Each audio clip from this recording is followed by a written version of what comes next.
Sinangling mancuh jinatang tunganana bari nyerang ngarawet kalebah tempatna Mbah Raga Hejo. Kosararetan ke jaka Sinangling geus bisa nebak eta jago kolote mibanda tahapan acen pangarti dina tahapan anu pinunjul. Sedengkeun kisangkal wulung anu geus mancuh kentang tunganana. Harita jadi penasaran, saya gade diri pikeun neruskeun tarungna ngagunakeun jurus anu lebih ampuh dibarengan ku kakuatan tanaga lapisan 34 bagian. Dina kayaan bari masih ngemuka kaget sabab kekuatan para jang lawan mampu nembus kekuatan ilmu waktu galung. Harita kisangkal wulung terus cerita, ya jaka Sinangling si lain tadi bisa ngasupkeun panarajang saukur kabeneran sakedeung digelar dewek anu bakal ngasupkeun panarajang ku jelawan deui sia. Umur jeung pengalaman dewek makalangan dunia kajawaraan aya di saluhureun si lain jaka Sinangling. Anu matak dina jurus saterusna dewek anu ngasupkeun panarajang sia. Jaka Sinangling sikapna tetap tenang tapi tanes dina caritanana. Di antara urang duaan dina luang Sungai Tarung boga kesempatan anu sarua pikeun ngasupkeun panarajang ka Jelawan. Sabab di antara urang duaan kisangkal wulung boga karab kahayang anu sarua nyata aya dina kaunggulan mampu ngungkulan nu jadi lawan. Yeah! Anu matak ayeuna waktuna dewek narajang deui tadas sia kurajar.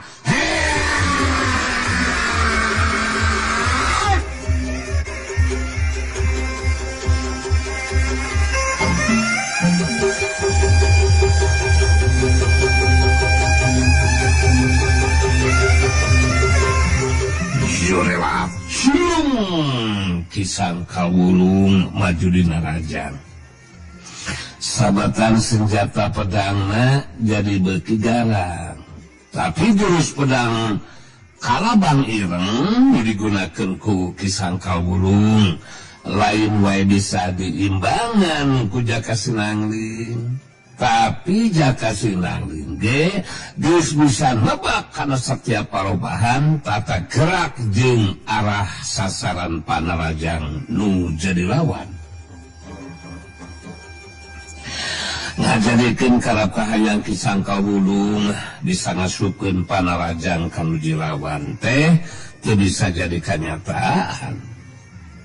Sabab setiap sabetan senjata pedangna anu robah-robah sasaran panarajangna teu weleh bisa dibendung ditakis ku senjata iket anu jadi lawan.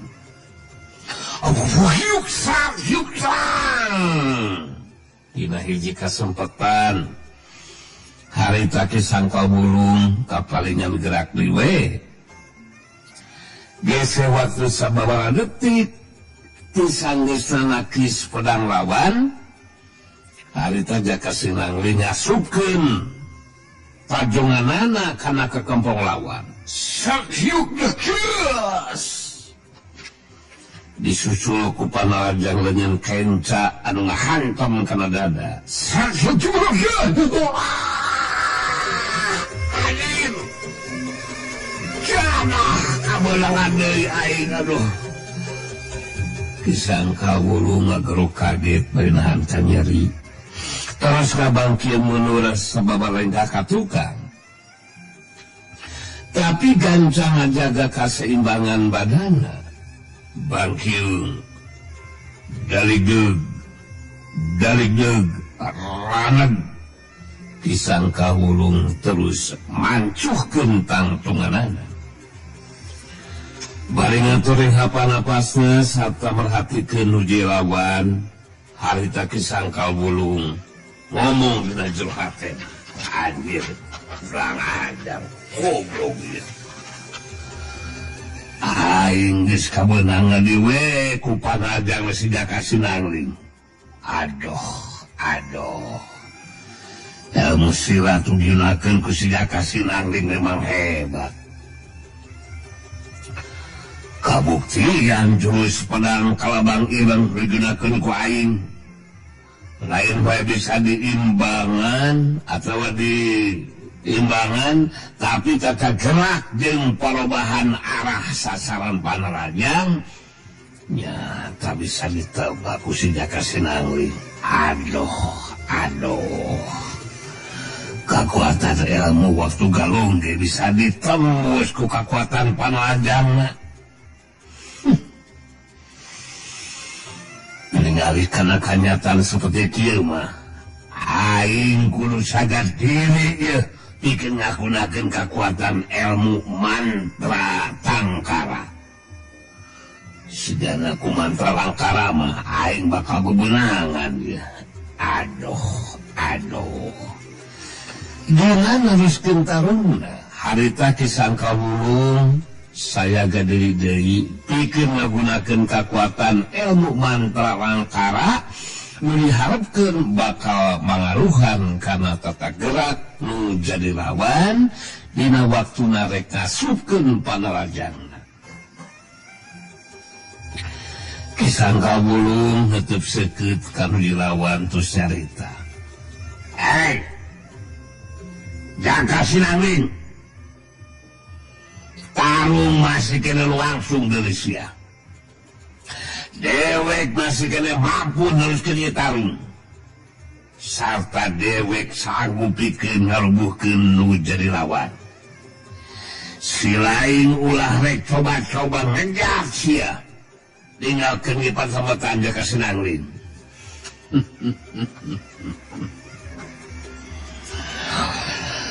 Kuring moal rek ngejar tinggalkeun lawan di Sangkawulung. Sabab kuring geus nekadkeun dina hate. Mun tapikeun ka dina seuhna kuring kasoran eweh jajaten, taya bayana keur kuring mah. Sabab eta mangrupa bagian tina lumakuna ieu tarung anu keuna lumangsung. Kalah kumaha oge dewek nu bakal unggul sia Jaka Sinangling. Tadah ku si lain kekuatan ilmu mantra langkara.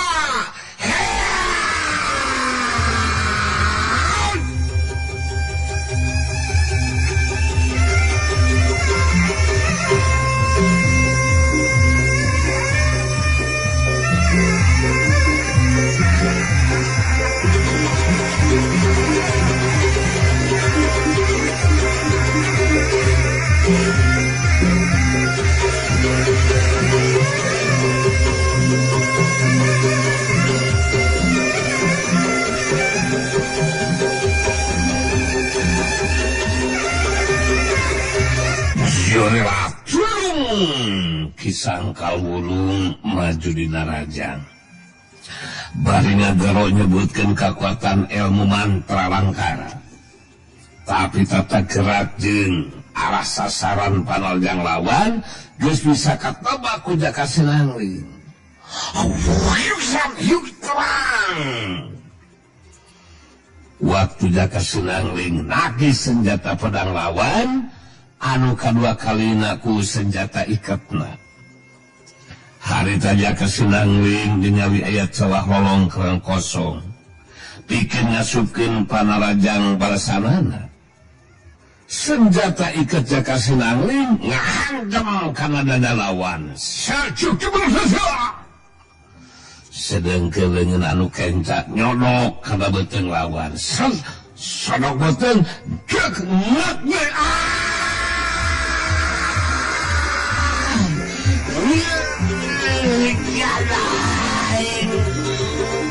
pulang dari air Kisangka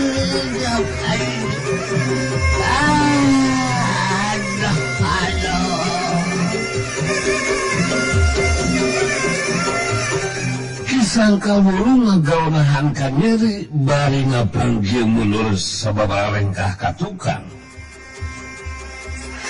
Tapi kekuatan daya tahan badana memang hebat oge.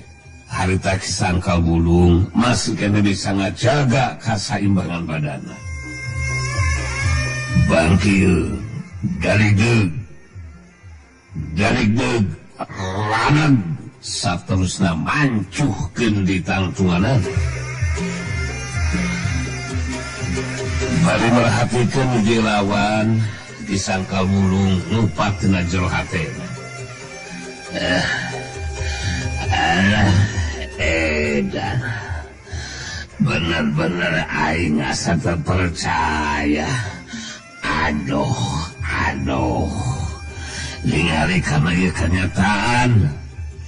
Tata gerak Panarajang sejak Sinangling tetela teu kapangaruhan kekuatan ilmu mantra langkara.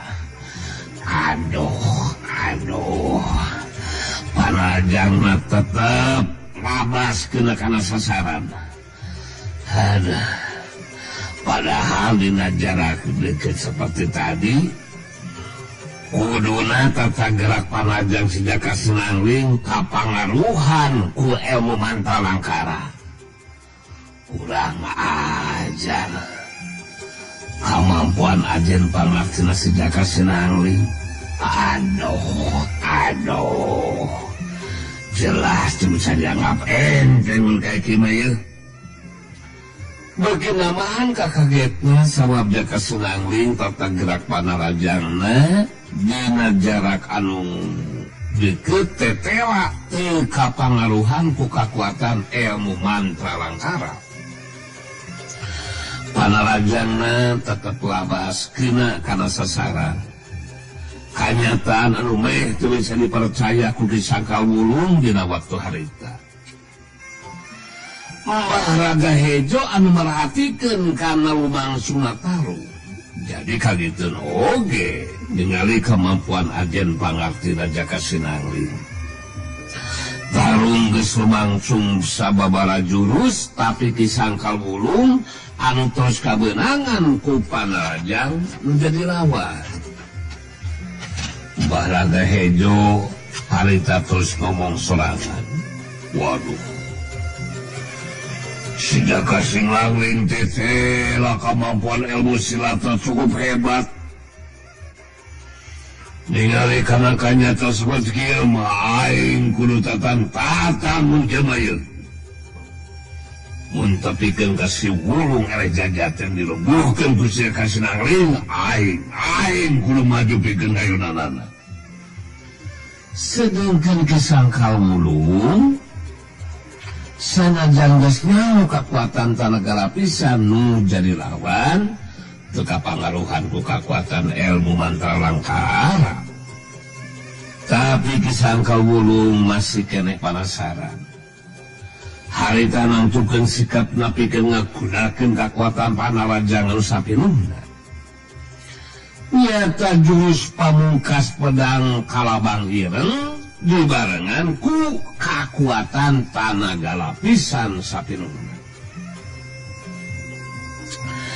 Kisangka Wulung bari ngabangun pasangan dina jurus pamungkasna. Musirkeun paneutepna ka jaka Sinangling terus nyarita. Si lain montong waka ngarasa geus unggul sia kurang ajar jaka Sinangling.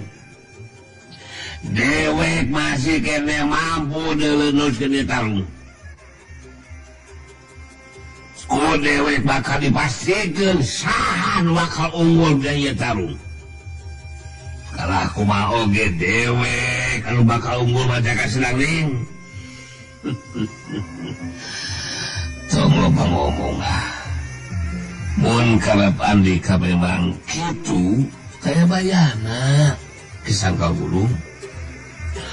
Kuring geus saga diri pikeun ngayunan Panarajang nu dilawan. Sok katrukeun sagala rupa pangabisa, kaluarkeun sagala ilmu dipiboga. Jaka Sinangling bisa ngarti nuju lawan teh bakal ngagunakeun jurus pamungkasna dibarengan ku kakuatan tenaga lapisan sapinuhna.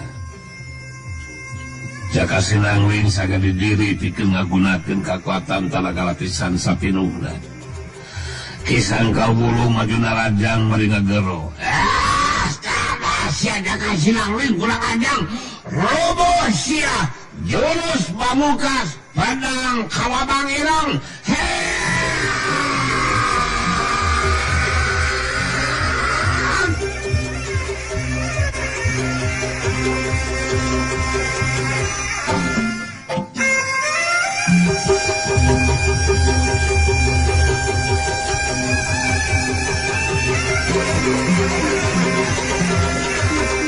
Surila Sulung Ki Sangkal Wulung majuna rajang. Jaka Sinangling nimbangan panrajang lawan. Dua kali sabatan pedang lawan ditakis ku senjata ikatna. Terang. Waktu rekna rajang anu katulu kalina Jaka Sinangling justru mereka kesempatan deui kanuju lawan. Harita ngagajreng ka belah katuhun badan lawan. Dari suku katuhuna najong kana suku katuh lawan. Suku bergas. Ngajadikeun pedangna lepas tina sekalanana.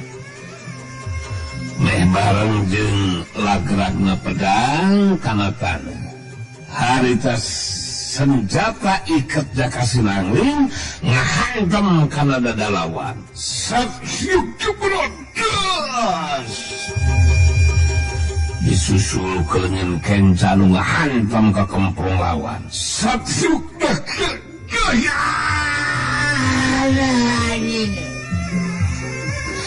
jada aing ngomong kaya gede.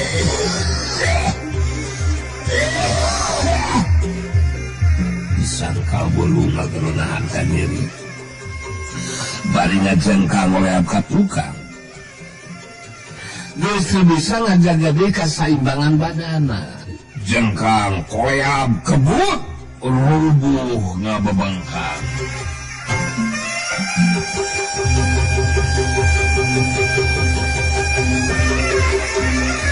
Ki Sangkal Wulung ngagerunahan ka diri bari ngajengkang oleh abka tukang justru bisa ngajaga deui kasaiman badana. Jengkang koleab kebut meh bareng jeung rubuhna Ki Sangkal Wulung hari tangan sakolepat dina jarak anu rada anggang. Mbah Raga Hejo mancuh dina tangtunganana dihareupeun Jaka Sinangling. Sorot panon Mbah Raga Hejo bangun anu tamus karena ada jantung. Harita terus nyarita najan direntut-rentut ngomongna tapi bisa ke hati jelas ku Jaka Sinangling. Kemampuan ilmu silat maneh memang hebat Jaka Sinangling. Si Wulung adi dewek geus dirubuhkeun ku maneh.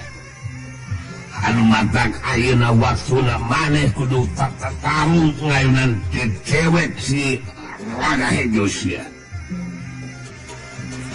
Tidak akan dilakukan ku maneh secara langsung mangrupa tangkrangan ke dewek Jaka Sinangling.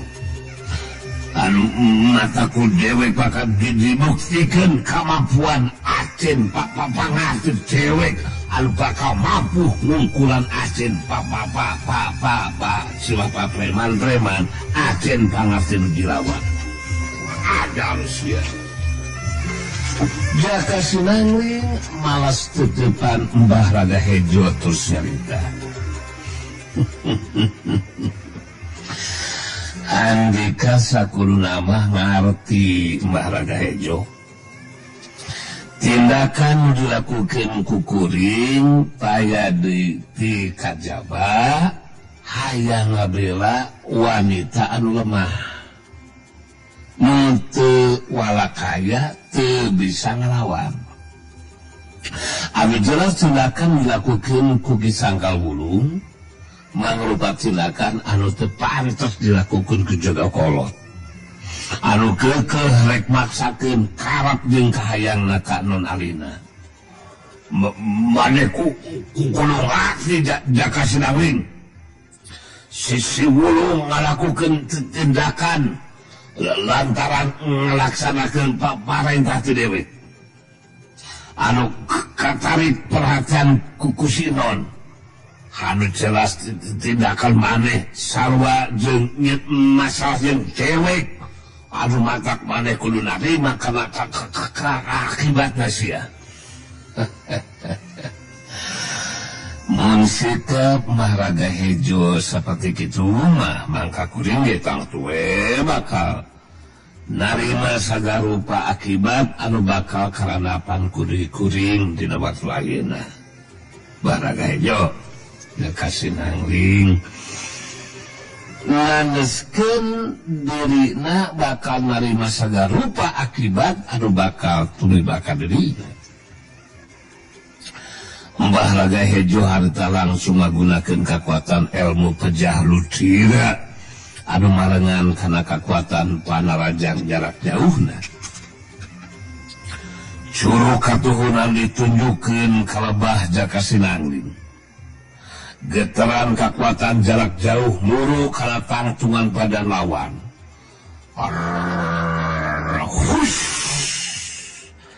Jaka Sinangling dimpangan kekuatan panarjang jarak jauh anu jai lawan. Harita mindakeun senjata ikatna dicakal ku leungeun kencana.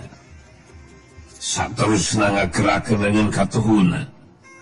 Getaran kekuatan anu kaluar tina leungeun katuhuna mapa getaran kekuatan nu jadi lawan. Hush, hush, bedak, bantrokan dua getaran kekuatan nimbulkeun soraan wah bedak. Maharaga Hejo kerung rada kageteun oge sabab nu jadi lawan mampu nimbangan getaran kekuatan panarajang jarak jauhna. Maharaga Hejo panasaran nyirangkeun sapasang leungeunna di hareupeun dadana. Saterusna sapasang leungeunna digerakkeun.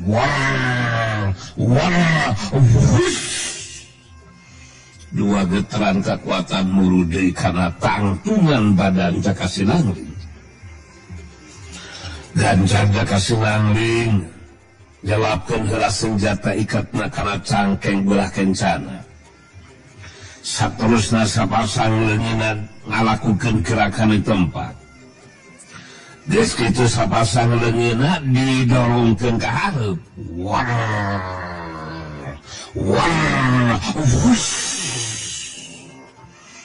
Dua getaran kekuatan anu kaluar tina sapasang leungeunna mapak dua getaran kekuatan nu jadi lawan. Bantrokan getaran kekuatan lumangsung deui nimbulkeun sora anu ngapeledak dua kali. Mbah Raga Hejo ngajarijeg sukuna mundur salengka. Sedengkeun Jaka Sinangling geser sajengkal meh dina waktu anu bareng duanana pada marancuhkeun di tangtunganana. Mbah Raga Hejo jadi beuki panasaran. Harita sukuna atau suku katuhuna nenyelang kana taneuh. Kenyelang. Getaran kekuatan dina jero taneuh maju muru ka lawah Jaka Sinangling. Pikeun nimbangan getaran kekuatan dina jero taneuh anu maju muru kana tangtunganana. Harita Jaka Sinangling berat laku terus ngantalkeun dampal dengan katuhuna.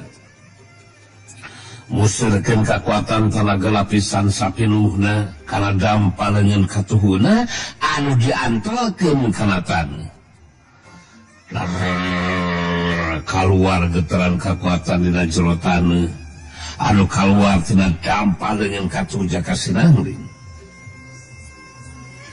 Dua getaran kekuatan dina jero taneuh harita bantrok ngajadikeun di tengah-tengah di antara dua tangtungan badan anu keur tarung harita dina jero taneuh aya dua getaran kekuatan bantrok. Bedak gas kadenge sora anu ngabledag saterusna taneuh ngangkat ka luhur terus paburisat mancaura. Mbah Raga Hejo karung bari ngahulang kanyataan anu meh teu bisa dipercaya ku dirina.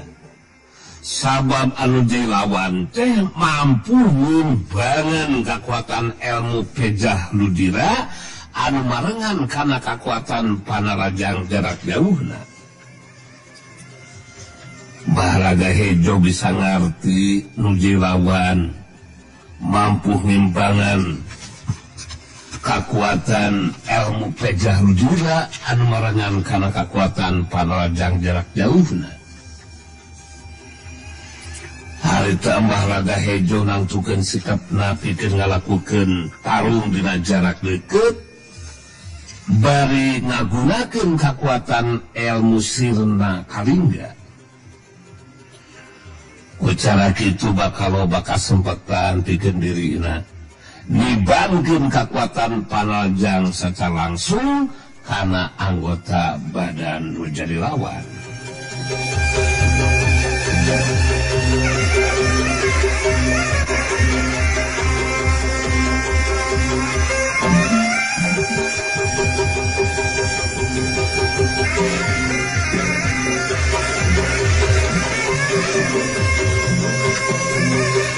Mengali Mbah Raga Hejo tak saga diri pikeun neruskeun tarungna.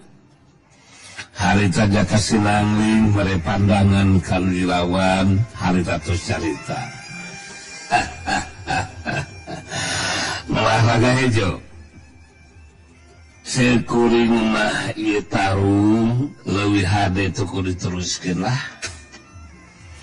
Sabab kuring ngarti dina masalah awe mah Mbah bakal bisa menangkin anu bisa garupana cilatan ti non alina ente saukura cukuh kanon alina anu kaharti kukuring mah dilakukeun ku Mbah Raga Hejo lantaran dubasar karena pengaruh nafsu demi harga diri anu mata kuring anu memang teboga tekad hayang landasa kasasama jadi boga pamikiran kuring teu ngarasa kaberatan mun kudu ngaku karena kaunggulan dilawan ngantang tuwe non alina mah geus teu kudu make hayang dibawa sagarupa kitu ari cekuring mah Mbah Raga Hejo. Mbah Raga Hejo muralem beuki kahudang we amarahna harita terus nyarita. Maneh montong ngomong kamalakarat da kasinangling. Tarung anu lumangsung moal bisa dieureunkeun. Bakal dieureunkeun mah mun kayaan maneh geus kalungsa jadi banusan hartina maneh bisana binasa ku dewek panas ya omong wae sia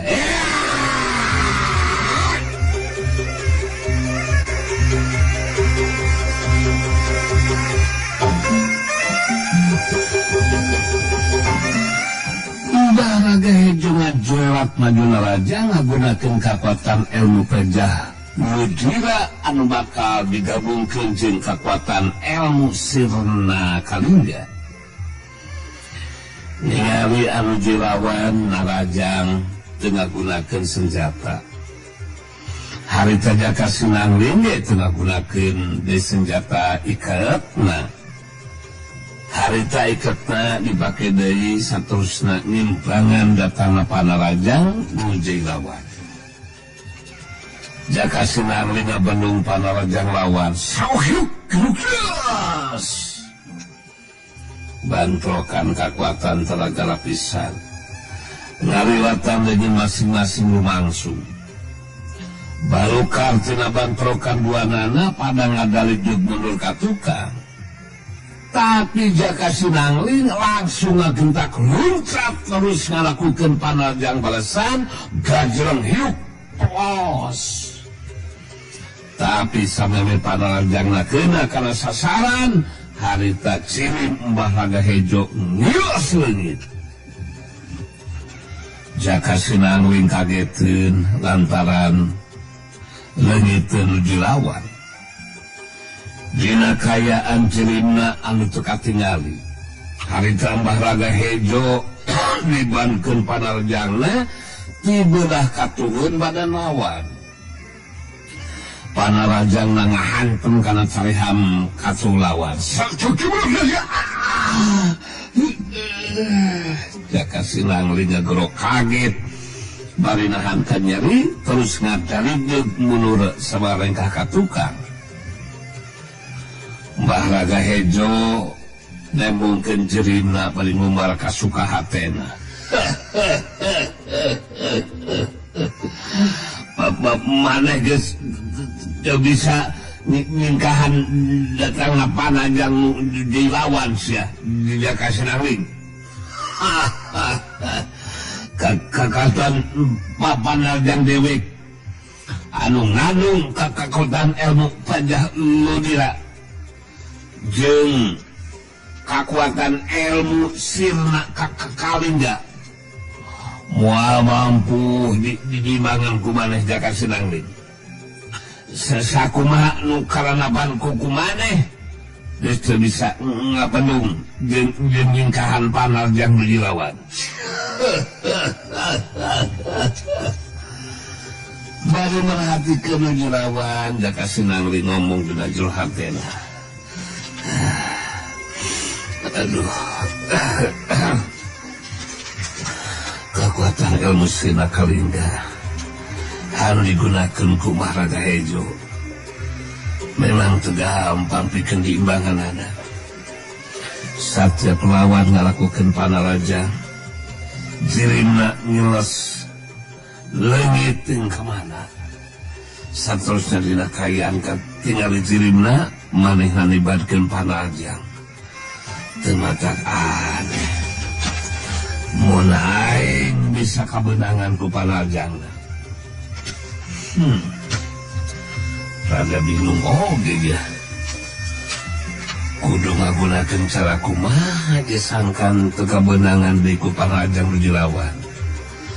Jaka Sinangling jadi naraho dina jero hatena sabab harita oge